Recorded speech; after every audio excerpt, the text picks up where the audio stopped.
Assalamualaikum warahmatullahi wabarakatuh. Teman-teman, pada video kali ini saya akan membahas mengenai seleksi sampel. Perusahaannya itu adalah pertambangan, tahunnya 2019 hingga 2023. Ini kriteria untuk perusahaan yang menggunakan variabel kebijakan dividen. Oke, teman-teman, saya akan menjelaskan. Ini di sini ada populasinya untuk perusahaan pertambangan. Jadi perusahaan pertambangan ini teman-teman ambil dari IDX, di mana IDX itu ada kisaran 930-an yang terdaftar di IDX. Jadi dari 930 dipilih eh, perusahaan yang tergolong di kategori pertambangan.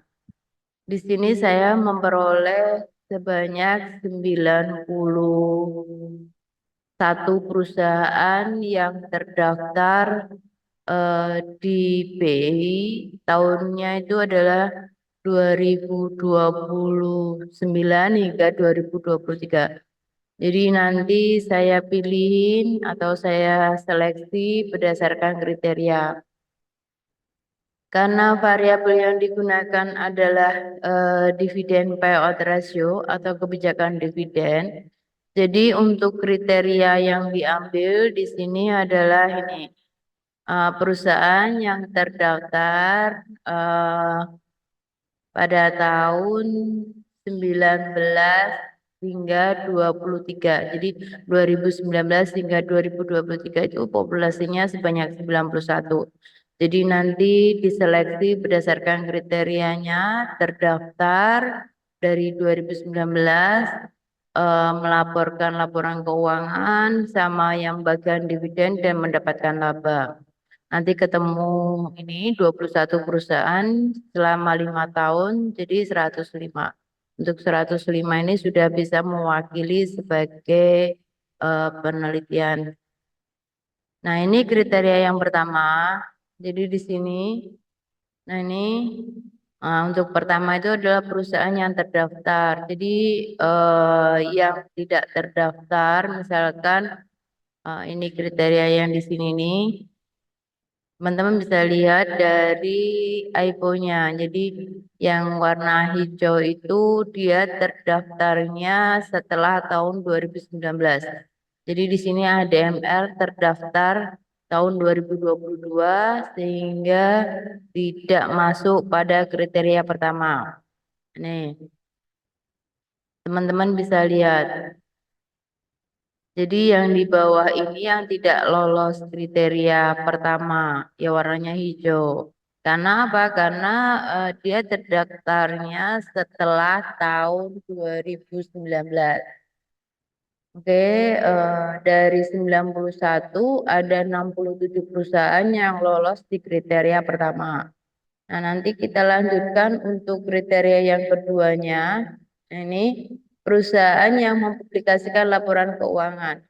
Ada beberapa perusahaan yang tidak mempublikasikan laporan keuangan.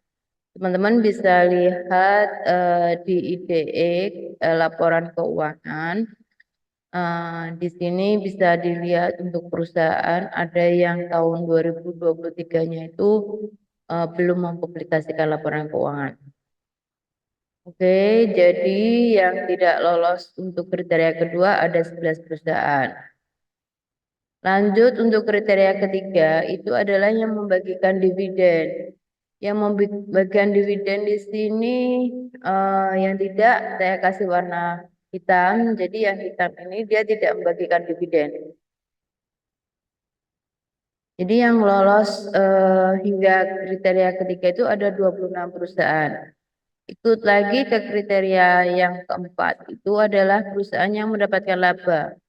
Nah, yang mendapatkan laba itu ada 21 perusahaan. Jadi ada 21 perusahaan yang lolos hingga 4 kriteria yang disebutkan tadi. Jadi untuk kelanjutannya bisa tinggal ditabulasi aja untuk dividen payout rasionya. Dividen payout rasio itu rumusnya DPS dibagi dengan EPS-nya, nanti ketemu DPR. Demikian teman-teman sudah saya share mengenai seleksi sampel untuk perusahaan pertambangan tahunnya itu adalah 2019 hingga 2023. Ini khusus untuk variabel yang menggunakan kebijakan dividen. Apabila teman-teman memerlukan data mengenai eh, yang saya share ini, teman-teman bisa lanjut ke Instagram saya atau ke medsos lain yang ada di bio saya. Terima kasih. Wassalamualaikum warahmatullahi wabarakatuh.